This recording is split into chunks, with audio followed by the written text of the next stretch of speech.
नमस्कार। आज भावगंगा के 275वें अंक में 275th एडिशन में आपका बहुत बहुत स्वागत है, अभिनंदन है। आज क्रिसमस की पूर्व संध्या है, कल क्रिसमस है और ढेर सारी शुभकामनाएं, क्योंकि प्रोग्राम विश्व भर में और हर वर्ग हर समुदाय के लोग देखते हैं और अब पूरी दुनिया ही करीब करीब सभी त्यौहार को मनाने लगी है।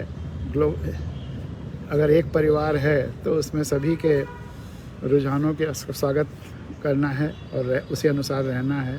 अगर पेड़ पौधे भी कोई त्यौहार मनाते हैं तो हमको उसका भी स्वागत है। जब वो उसमें फूल खिलते हैं तो हमारे लिए वह वसंत भी त्यौहार हो जाता है। तो केवल मनुष्यों के नहीं, संपूर्ण जगत में सारे प्राणियों के हम त्यौहार मनाते हैं और उसी अनुरूप हमें सबका स्वागत करने को, सबको स्वीकारने को तैयार रहना चाहिए। क्रिसमस के बारे में एक छोटा सा वाकया सुनाते हैं। मेरी छोटी बेटी रुंझुन बहुत छोटी थी, 3-4 साल की, जब वही समझना थोड़ा थोड़ा शुरू कर रही थी। लेकिन क्रिसमस में शांता आता है, त्यौहार है ये, और उसमें वो गिफ्ट देता है और गिफ्ट ज़्यादातर तकिए के नीचे या मोजों में, जुराबों में देता है। तो वो भोली सी बच्ची, उसने तमाम तरह तरह के लोगों को देखा होगा, गरीबों के बच्चों को भी देखा था।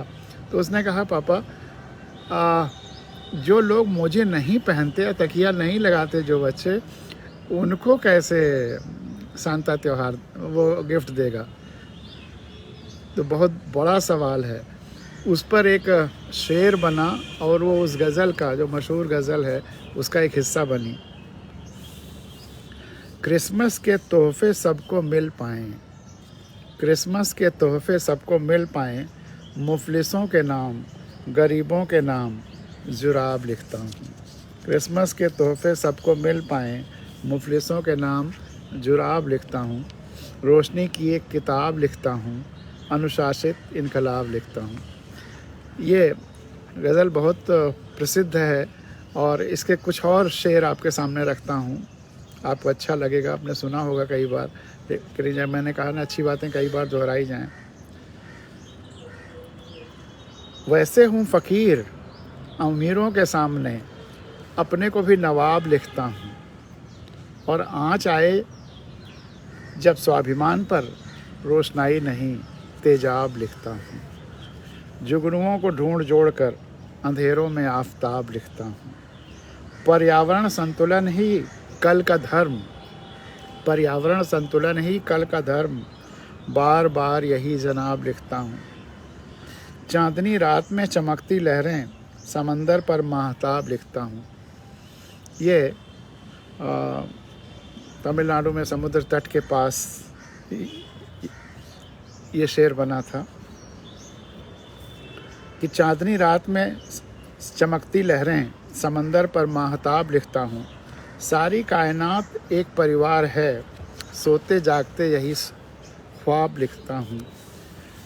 सांसों में नशा हो ज़िंदगी का, सांसों में नशा हो ज़िंदगी का, सांसों की ही शराब लिखता हूँ, सांसों की ही शराब लिखता हूँ। धरती पे गंगा है, आकाश में भी, धरती पे भी गंगा है और आकाश में भी। पूरी कायनात को दोआब लिखता हूँ, दो नदियों के बीच का क्षेत्र, पूरी कायनात को दोआब लिखता हूँ। जब तू कहता है ज़माना ख़राब है, जब तू कहता है ज़माना ख़राब है, मैं तेरी सोहबत को ख़राब लिखता हूँ, मैं तेरी सोहबत को ख़राब लिखता हूँ। सीखता हूँ नन्हे बच्चों से भी, रुंझुन से भी, सीखता हूँ नन्हे बच्चों से भी, नवजात बच्चों को आदाब लिखता हूँ, नवजात बच्चों को आदाब लिखता हूँ। और सारे जीवों के साथ मिलजुल कर, अकेले हम मनुष्यों की तानाशाही नहीं होनी चाहिए, जीवोक्रेसी आनी चाहिए। सारे जीवों के साथ मिलजुल कर आज के सवालों का जवाब लिखता हूँ, सारे जीवों के साथ मिलजुल कर आज के सवालों का जवाब लिखता हूँ। और न हो किसान तो सब भूखे मर जाएं, न हो किसान तो सब भूखे मर जाएं, उसी के नाम सारे खिताब, जितने अवार्ड्स, जितने पुरस्कार, जितने सम्मान हैं, सब उसी के नाम। न हो किसान तो सब भूखे मर जाएं, उसी के नाम सारे खिताब लिखता हूँ। और एहसासों को कूटता पीसता पकाता हूँ, एहसासों को कूटता पीसता पकाता हूँ, तब कहीं शायरी का कबाब लिखता हूँ, तब कहीं शायरी का कबाब लिखता हूँ।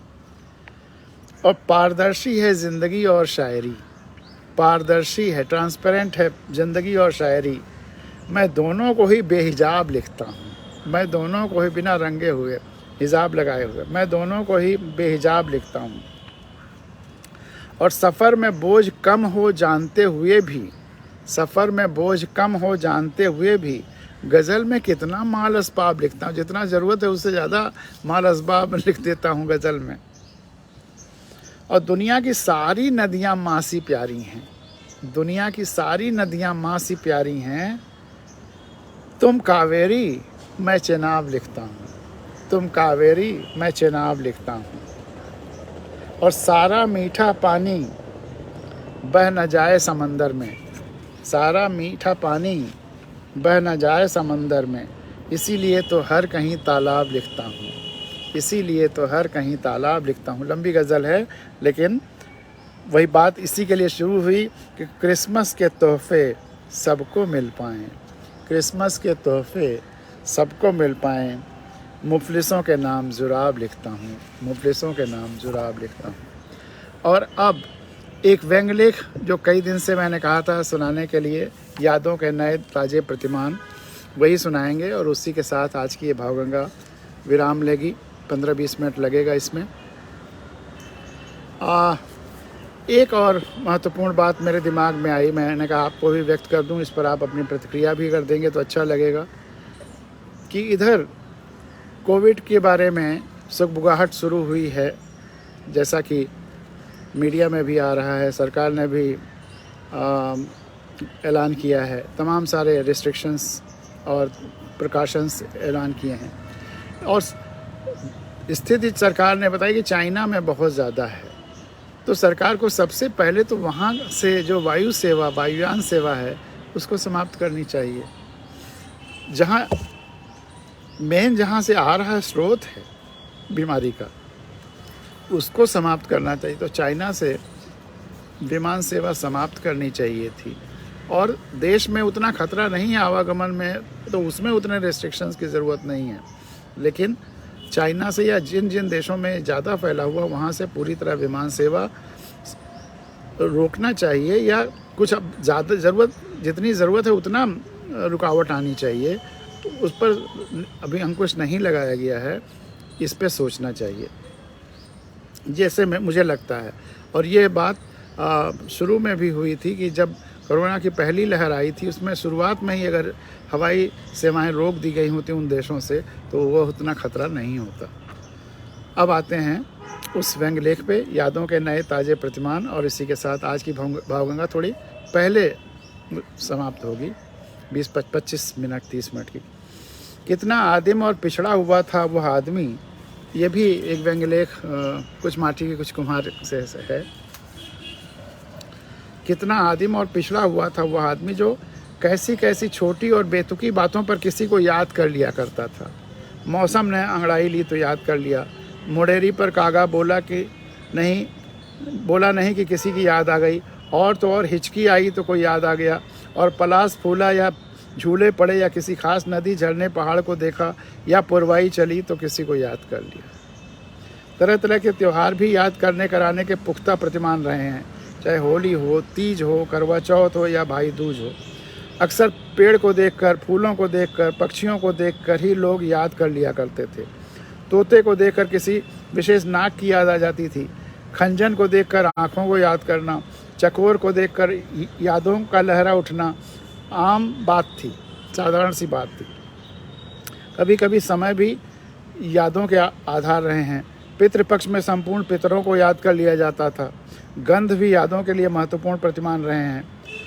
तमाम सारे वैज्ञानिक और मनोवैज्ञानिक प्रयोगों द्वारा यह दर्शाया गया ये अधिकांश जीव जंतु, चूहे, बिल्लियाँ जिस रास्ते से एक बार गुजरते हैं वहाँ की महक को अपने नाकों में बसाए रखते हैं और फिर यदि उधर से जाना हुआ तो यह महक उनके लिए बहुत काम आती है वापस लौटने के लिए।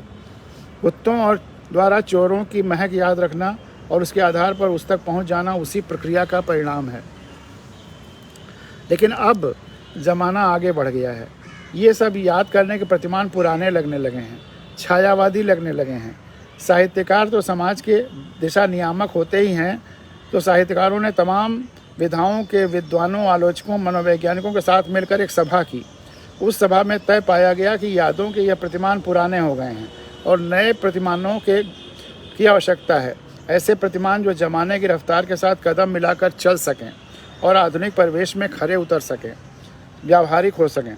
उसी सभा में उपस्थित विद्वज्जनों से आग्रह किया गया कि नए प्रतिमानों को शीघ्र गढ़ने की आवश्यकता है और समय कम है, इसलिए सभा में ही गढ़ाई चालू कर दिया जाए और नए प्रतिमान सुझाए जाएं।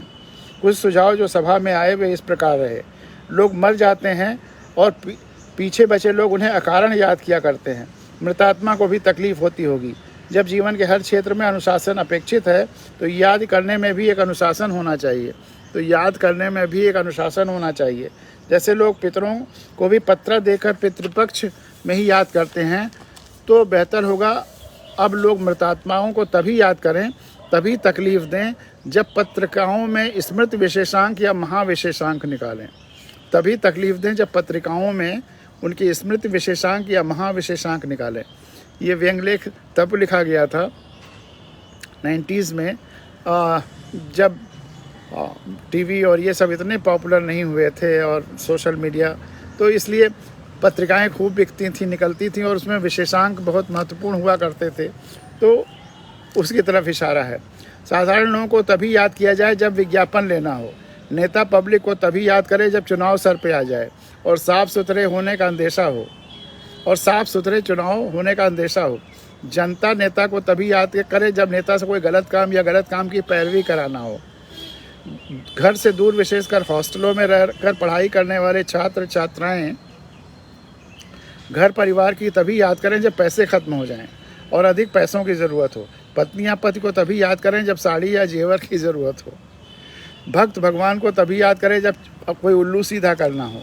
भगवान भक्तों को तभी याद करें जब उन्हें अपने मंदिर या मस्जिद, गिरजाघर या गुरुद्वारा बनवाना हो। कुछ विद्वानों का विचार था कि आजकल तो याद करना कराना अपने बस में तो है ही नहीं। कुछ विद्वानों का विचार था कि आजकल तो याद करना कराना अपने बस में है ही नहीं। टेलीफोन विभाग के हाथ में है।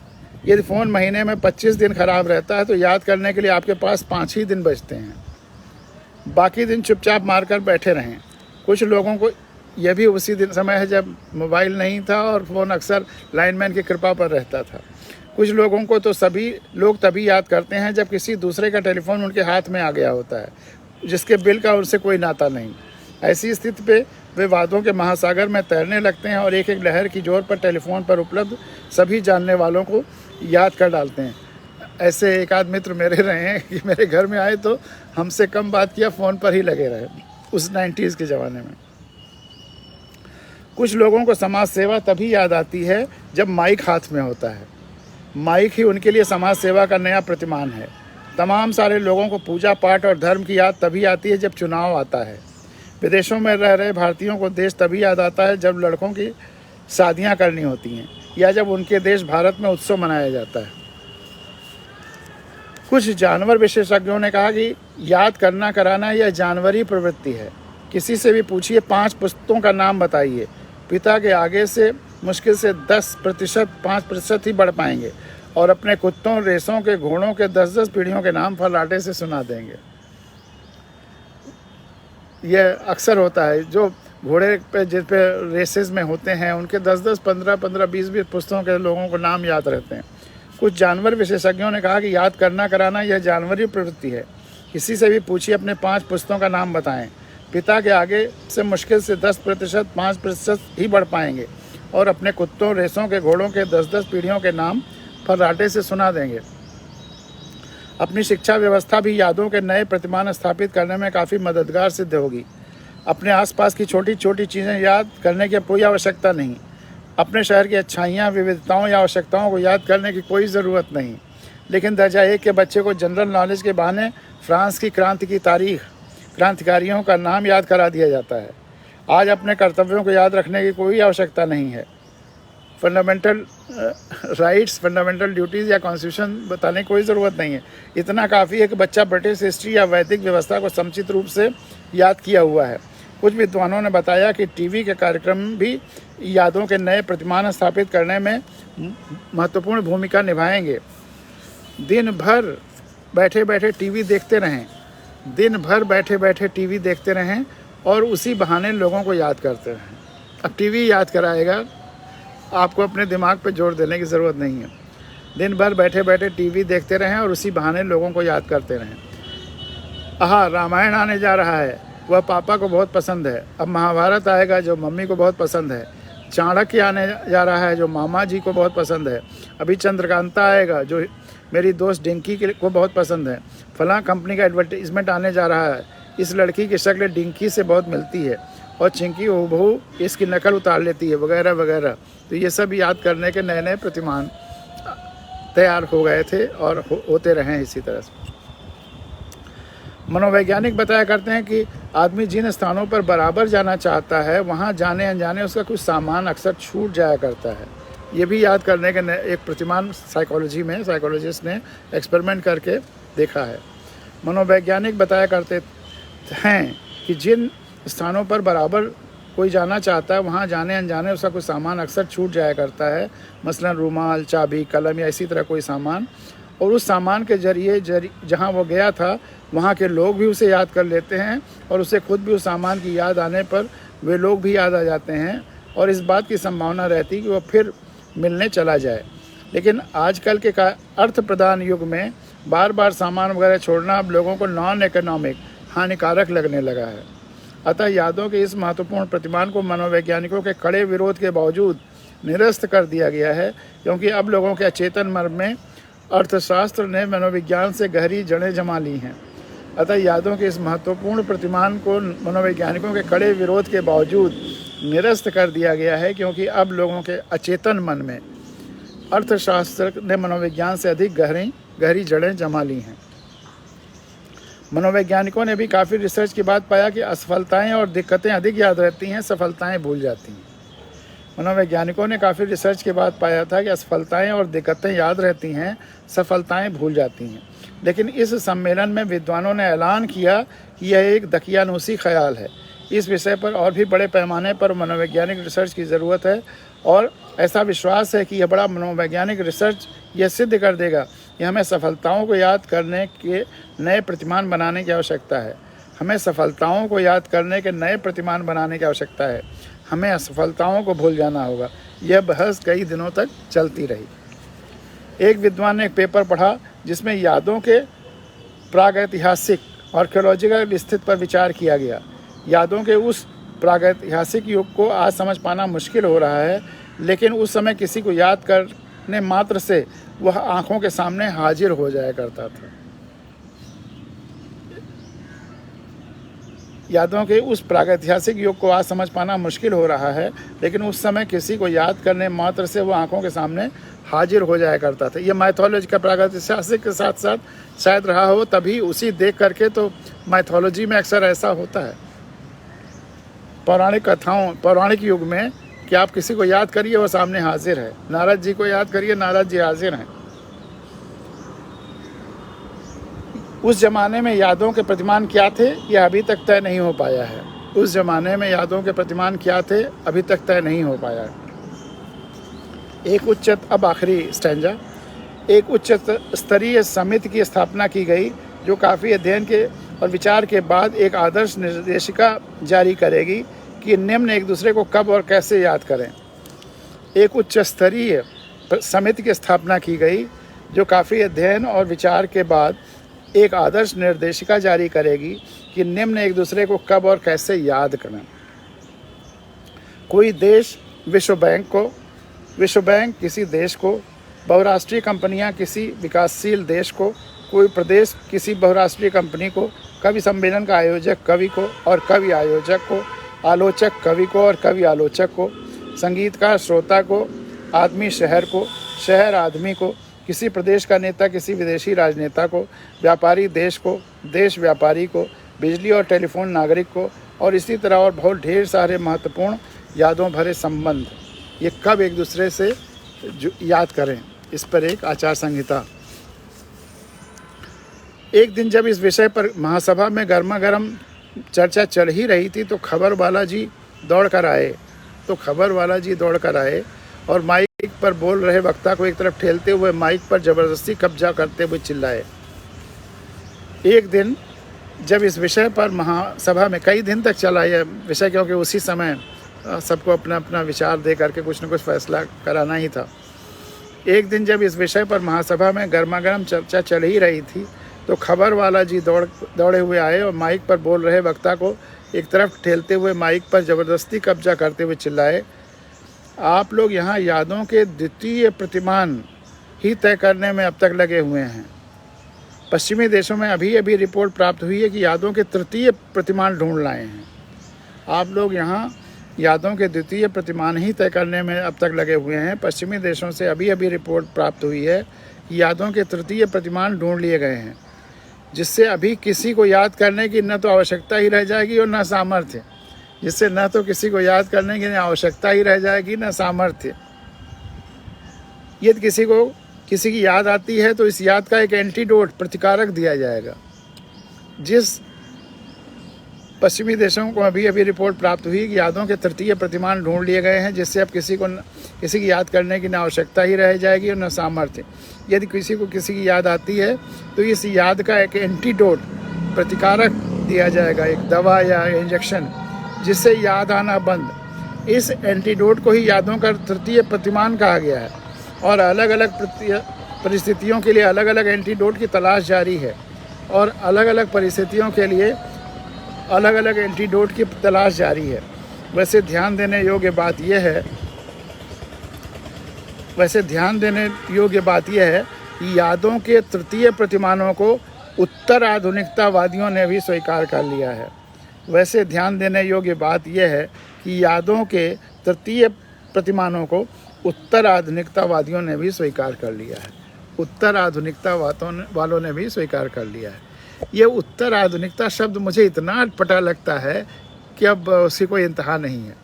मॉडर्न तो खुद ही जो ताज़ा है अभी, अब मॉडर्न भी पुराना हो गया, पोस्ट मॉडर्न, और जब पोस्ट मॉडर्न पुराना होगा तब पोस्ट मॉडर्न, और इसी तरह से 1000 साल बाद पोस्ट 108 पोस्ट मॉडर्निटी, जैसे श्री 108 श्री। तो वैसे मतलब आप कितनी बार पोस्ट बढ़ाते चले जाएंगे, पोस्ट स्क्वायर करते चले जाएंगे। नया नाम दीजिए ना। नाम, अब नाम भी मतलब अपने समय का, अपने काल का नाम भी देने की क्षमता नहीं रह गई है। आपने जो, अगर मॉडर्न एज चल रहा है, हिस्ट्री में मॉडर्न हिस्ट्री था तो पोस्ट मॉडर्न हिस्ट्री, कोई काल दे दीजिए, इस साल से इस साल तक की हिस्ट्री, 21वीं सदी की हिस्ट्री। लेकिन मॉडर्न हिस्ट्री कह करके और उसके बाद फिर पोस्ट मॉडर्न हिस्ट्री कहना, इससे बड़ी बेवकूफ़ी नहीं है। तो कभी कभी नामकरण में भी बड़ी बड़ी विचित्रताएं होती हैं। तो आशा है कि ये व्यंग्य लेख आपको अच्छा लगा होगा और बहुत कुछ सोचने को मजबूर करेगा। वैसे व्यंग्य लेख मेरा इधर लिखना कम ही हो गया है, क्योंकि अब सीधे ज़मीन पर काम करना, संविधान को जन जन तक पहुंचाना, लोकतंत्र को गहरा करना और आजकल की समस्याओं का हल बताना, स्कूलों में जाना, बच्चों से डिस्कस करना, इसमें ज़्यादा व्यस्तताएं हो गई हैं। लेकिन व्यंग्य लेख भी कहीं ना कहीं आपके दिमाग को एक तरफ से अगर सोचते सोचते जो स्थायित्व आ गया है उसको तोड़ता है, और आपके अगर आँख पे किसी तरह का चश्मा लगा हुआ है तो उसको बलात् आपके चश्मे को हटाकर सच्चाई दिखाने की कोशिश करता है, आत्म मंथन करने की तरफ प्रेरित करता है। तो इसलिए व्यंग्य भी आवश्यकता है, लेकिन व्यंग्य हमेशा सकारात्मक होना चाहिए, कुछ न कुछ नया देना चाहिए। केवल क्रिटिसाइज़ करने के लिए, किसी व्यक्ति पर आक्षेप या आरोप के लिए नहीं होना चाहिए, कीचड़ मथने की तरह से नहीं होना चाहिए, उससे कुछ हल चलाने जैसा होना चाहिए कि नई फसल के लिए तैयार किया जाए मानसिकता लोगों की। इसी के साथ आज की भावगंगा यहाँ समाप्त होती है। आपको बहुत बहुत धन्यवाद। आज आपका दिन शुभ हो और क्रिसमस की पूर्व संध्या की भी ढेर सारी शुभकामनाएं। बहुत बहुत धन्यवाद।